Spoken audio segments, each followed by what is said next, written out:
Oke, nomor 1. Dari antara garam-garam berikut ini yang tidak mengalami hidrolisis adalah, perlu diingat garam yang tidak mengalami hidrolisis itu adalah garam yang ionnya berasal dari elektrolit kuat. Nah, kalau kita lihat di sini, kalium nitrat itu terdiri dari ion kalium dan ion nitrat. Keduanya asalnya dari basa kuat dan asam kuat, dari KOH dan dari HNO3. Jadi dua-duanya tidak mengalami hidrolisis. Nah, kalau amonium asetat ini asalnya kalau kita uraikan, amonium asetat itu terdiri dari dua ion. Ini ada ion amonium dan ion asetat. Ion amonium asalnya dari amonia, dari basa lemah, jadi ion amonium mengalami hidrolisis. Hidrolisisnya seperti ini, menghasilkan ion H3O+ atau ion H+, jadi dia bersifat asam. Ion asetatnya juga ini berasal dari asam asetat, dari asam lemah. Jadi ion asetatnya juga mengalami hidrolisis. Jadi amonium asetat ini adalah garam yang terhidrolisis total. Kalau tadi K+ dan NO3 dua-duanya tidak mengalami hidrolisis ya. Yang ketiga, barium klorida. Ion bariumnya berasal dari basa kuat, jadi tidak terhidrolisis. Ion kloridanya juga tidak mengalami hidrolisis karena asalnya dari asam kuat, dari HCl. Yang keempat, tembaga 2 sianida. Nah, ion tembaga sama ion sianida ini dua-duanya mengalami hidrolisis karena asalnya dari basa lemah dan asam lemah. Jadi garam yang nomor 4 ini mengalami hidrolisis total juga.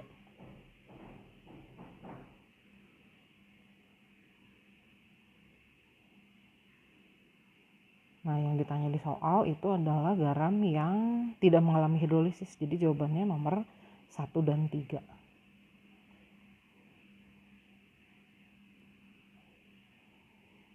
Nomor 2, kita ditanya mana garam yang terhidrolisis parsial, berarti hanya sebagian, dan membirukan lakmus, berarti sifatnya basa atau menghasilkan ion OH-.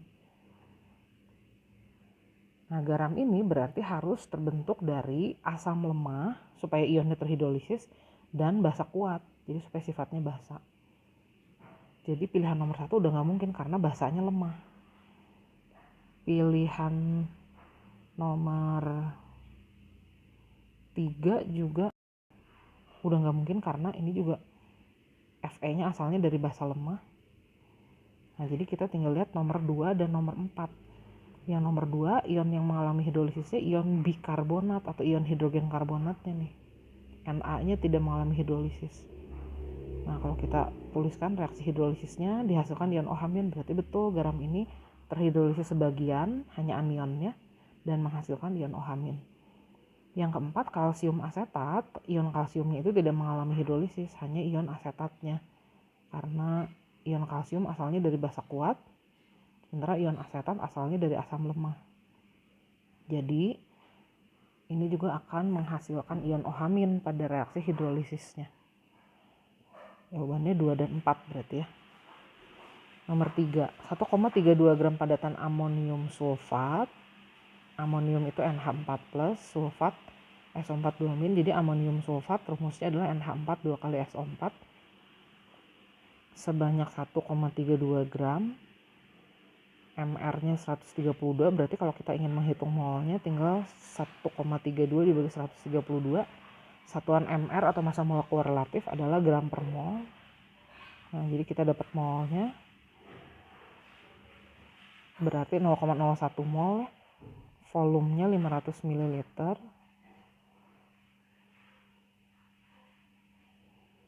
Jadi konsentrasi garamnya adalah, kalau kita hitung 0,01 mol per 0,5 liter ya. Satuannya kan harus mol per liter atau milimol per mililiter. Jadi 1/50 itu berarti 0,02 molar ya. Nah, garam ini terionisasi menjadi ion amonium dan ion sulfat.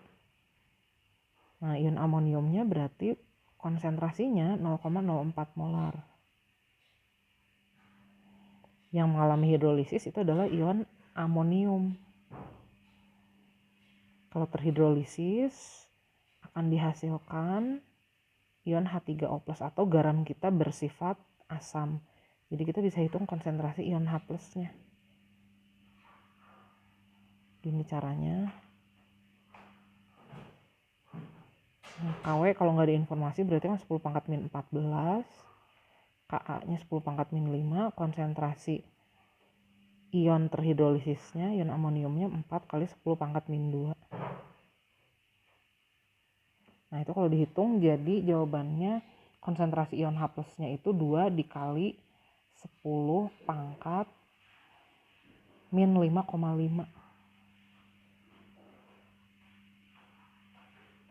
Jadi pH-nya 5,5 dikurangi log 2.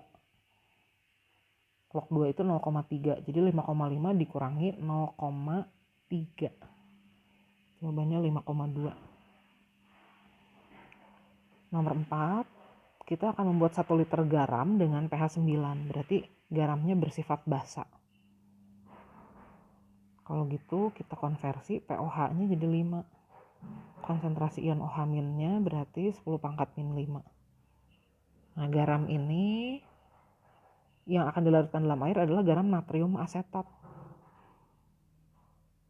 Ion natrium tidak mengalami hidrolisis, ion asetat terhidrolisis parsial. Jadi garam ini mengalami hidrolisis parsial, ion asetatnya terhidrolisis. Nah, hidrolisisnya menghasilkan ion OH-.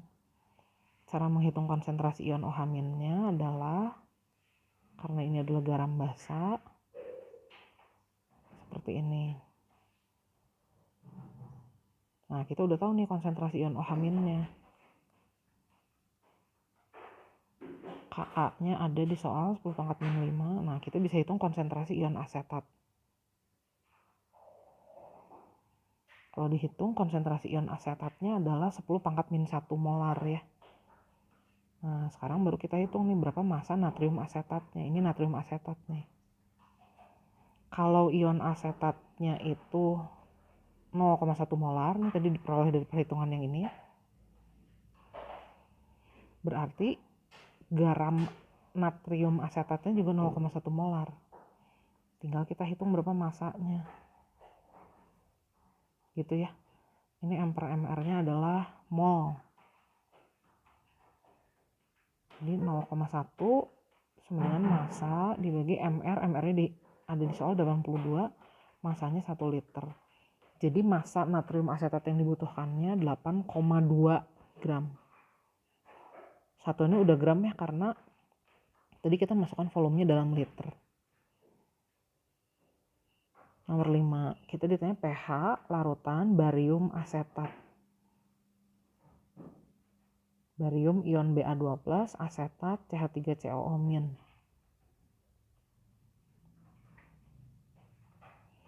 Barium asetatnya 0,4 molar.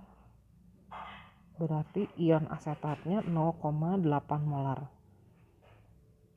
Ion barium tidak mengalami hidrolisis, hanya ion asetat yang mengalami hidrolisis. Hidrolisisnya menghasilkan ion OH-. Jadi garamnya bersifat basa. Ini cara menghitung konsentrasi ion OH-nya yang dihasilkan dari hidrolisis. Jadi KW-nya kalau nggak ada informasi pasti 10 pangkat min 14, Ka-nya 10 pangkat min 5, konsentrasi ion CH3COO-nya adalah 8 kali 10 pangkat min 1. Jadi konsentrasi ion OH-nya adalah 10 pangkat min 5 dikali akar 8. Jadi pH-nya adalah 9 ditambah log akar 8. 9 ditambah setengah kali, nah log 8 itu kan 3 dikali log 2 ya. Log 2 0,3. Jadi 9 dikurangi 0,45. 9 ditambah 0,45. Jadi 9,45 pH-nya. Nomor 6. Jika pH asam lemah Ha 0,2 molar adalah 4 dikurangi log 2, maka pH larutan NaA 0,2 molar adalah, kayaknya nggak cukup, saya pindah sini ya. Nomor 6. Mula-mula kita punya asam lemah Ha. Ha-nya ini 0,2 molar. pH-nya adalah 4 min log 2.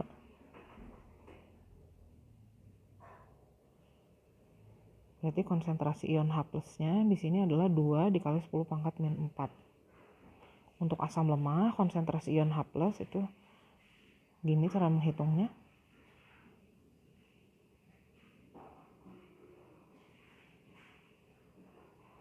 M-nya 0,2 molar.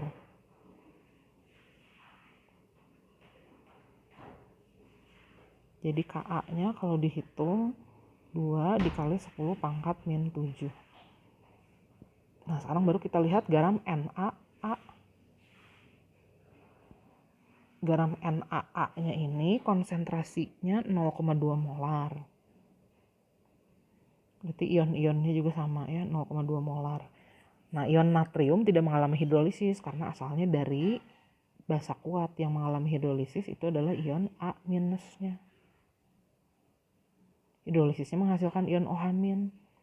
Berarti garamnya bersifat basa.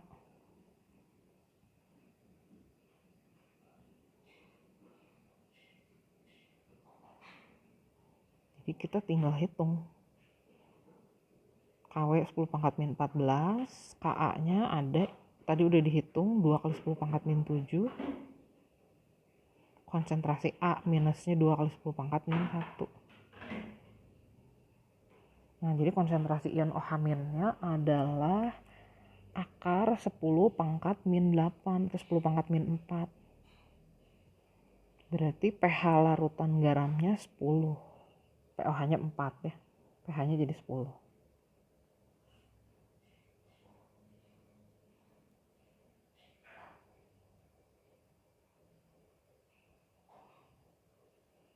Jadi jawabannya 7. pH basa lemah LOH 0,1 molar adalah 11. Kita ditanya pH larutan LNO3 0,1 molar. Ini mirip juga kayak yang tadi, cuma sekarang larutannya basa. Jadi kita punya basa LOH 0,1 molar, pH-nya 11.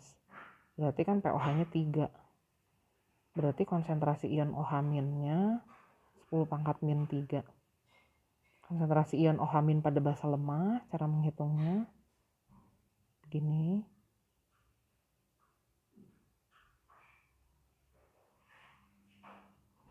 Jadi Kb-nya adalah 1 kali 10 pangkat min 5 atau 10 pangkat min 5. Nah, baru kita lihat garam LNO3. Dia terurai jadi ion L plus dan ion NO3 min. Konsentrasinya 0,1 molar. Jadi ion-ionnya juga sama.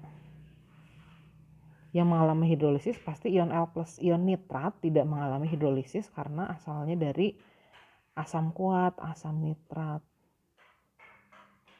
Nah, hidrolisisnya menghasilkan ion H+, berarti garam kita bersifat asam.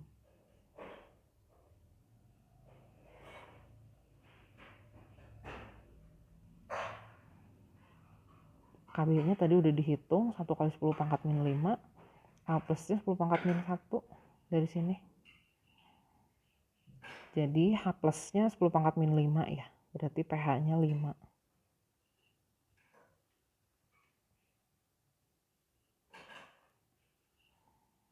Nomor 8, 48 ml gas NH3 pada suhu 27 derajat Celcius tekanan 1 atmosfer direaksikan dengan HCl.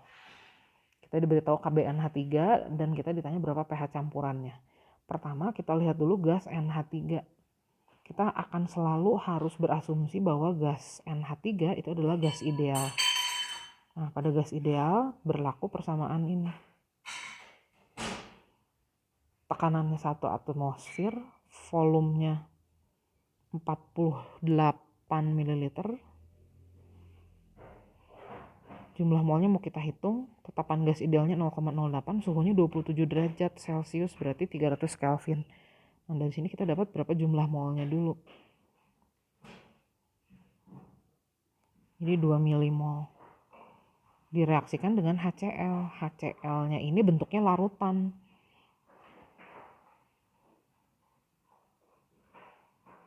Jadi kita bisa hitung dulu jumlah molnya. Pakai persamaan molaritas.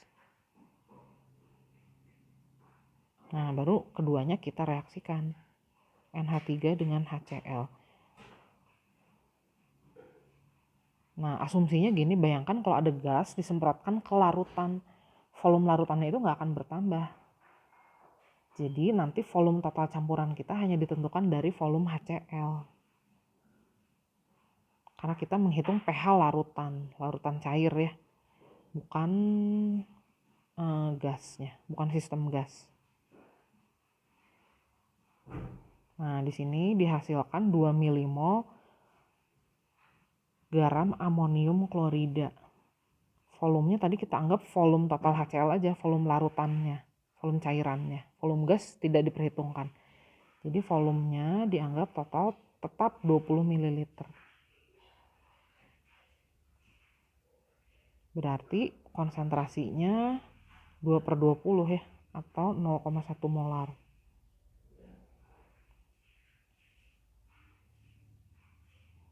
Jadi ion-ionnya juga 0,1 molar. Nah, ion yang mengalami hidrolisis di sini adalah NH4+. Ion Cl kan enggak ya, dia berasal dari asam kuat. Hidrolisisnya akan menghasilkan ion H3O+. Jadi garam kita bersifat asam. Cara menghitung konsentrasi ion H+-nya begini.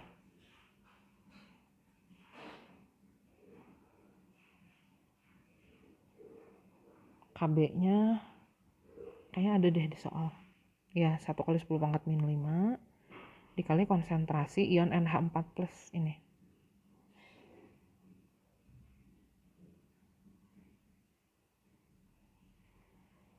Jadi 10⁻⁵ ya. Berarti pH-nya 5.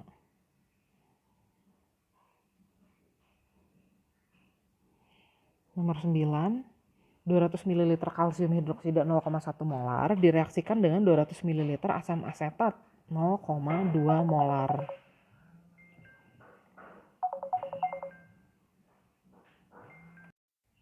Kita reaksikan dulu, berarti CaOH dengan CH3COOH. Ini nomor berapa ya tadi? 9. Direaksikan dengan CH3COOH. Hasilnya kalsium asetat dan air. Persamaannya kita setarakan. Basanya 200 ml 0,1 molar. Asamnya 200 ml juga tapi 0,2 molar. Kita hitung dulu jumlah molnya, molar kali volume. Berarti basanya 20 milimol, asamnya 40 milimol. Keduanya tepat bereaksi.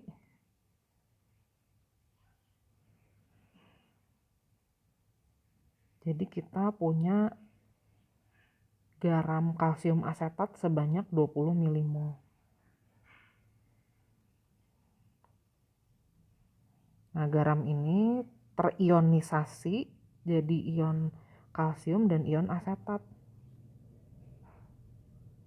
Garamnya 20 milimol, volume totalnya 200 ditambah 200 jadi 400 milimol.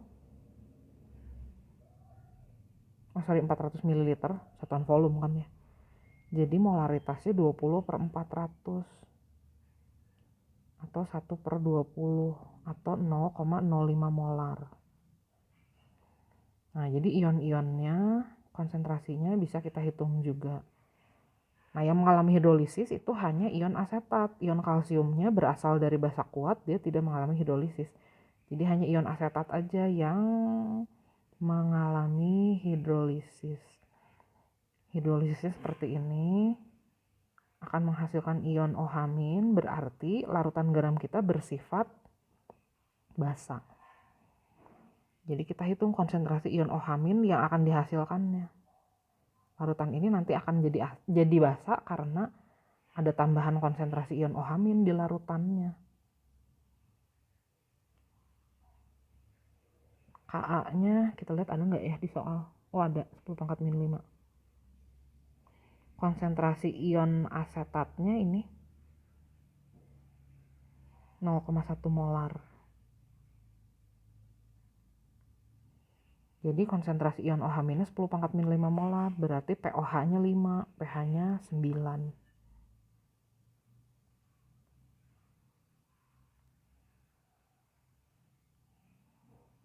Nomor 10. Diketahui ada 2 jenis larutan. Di sini ada asam Hb dan ada basa DOH. Keduanya ini adalah elektrolit lemah. Kenapa? Karena ada Ka dan Kb-nya ya. Nah, kita ditanya berapa pH larutan garam Db. Karena garam ini berasal dari asam lemah dan basa lemah, berarti pasti reaksi hidrolisisnya, garam ini mengalami hidrolisis total. Ion D-nya mengalami hidrolisis, ion B-nya juga mengalami hidrolisis. Nah, kalau mengalami hidrolisis keduanya seperti ini, berarti kita hanya bisa menghitung pH dengan cara pendekatan, ingat ya. Nah, karena di sini ada ion H+ yang dihasilkan dan ada ion OH- yang dihasilkan. Nah, kita harus melihat mana yang lebih banyak, ion H+ atau ion OH-nya. Karena kalau yang lebih banyak itu nanti akan dominan di air, dia akan menentukan pH akhirnya. Nah, rumus pendekatannya yang ini nih. Jadi kita cukup menghitung konsentrasi ion H+-nya dengan memasukkan nilai Ka dan Kb.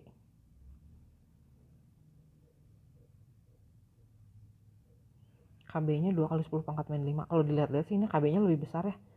Ini pasti si garam ini sifatnya basa. Pasti pH-nya di atas 7. Nah, ini kalau dihitung berarti 10 pangkat min 7,5 ya. Jadi pH-nya 7,5.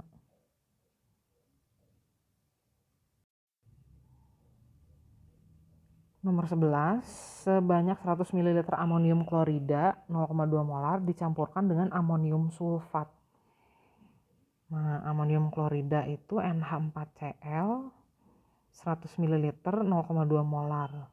Berarti jumlah molnya adalah 20 milimol.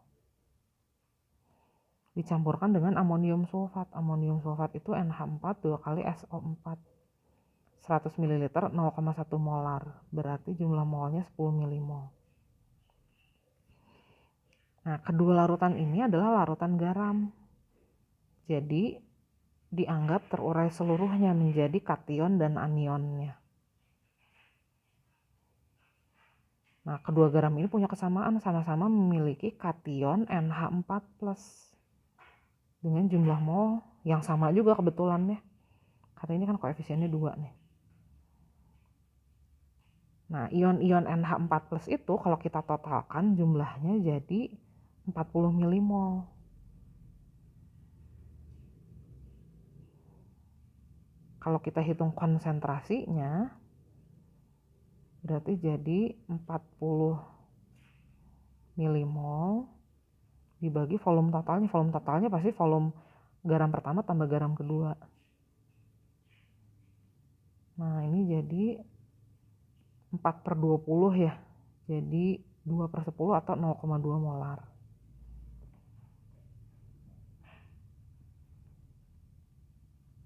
Nah, kalau kita lihat ion amonium ini akan mengalami hidrolisis. Ion klorida sama ion sulfatnya enggak ya, asalnya kan dari asam kuat. Jadi hidrolisisnya hanya terjadi di ion amonium. Hidrolisisnya menghasilkan ion H+, berarti garam kita bersifat basa.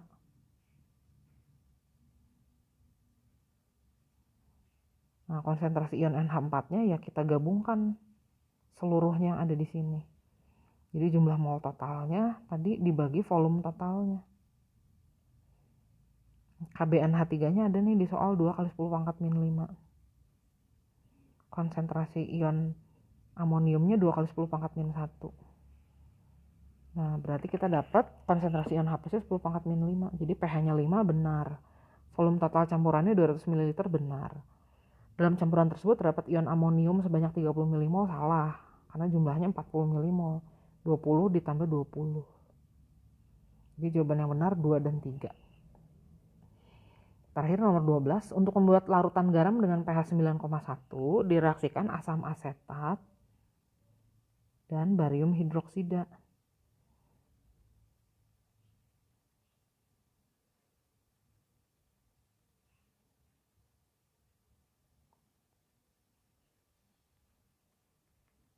Ini persamaannya, jangan lupa disetarakan.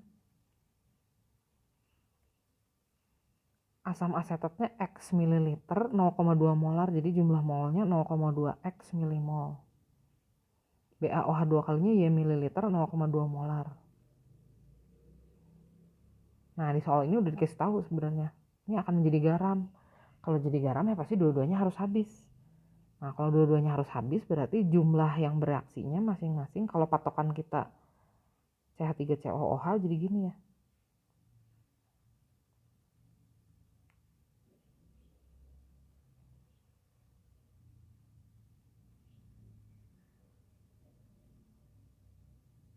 Gini. Ups, nih. Gitu. Nah, di sini kan asam sama basa harus sama-sama habis nih. Jadi kita lihat hitungannya ini dan kita cari perbandingan nilai Y dan X-nya. Oh, ini 0,2 Y. 0,2 Y dikurangi 0,1 X sama dengan 0. Jadi 2Y sama dengan X. Nah, larutannya total bervolume 750 ml. Berarti itu adalah nilai X ditambah Y-nya. Sementara X-nya 2Y. Jadi Y-nya 250 ml. Berarti X-nya 500 ml. Jadi jawaban yang betul C.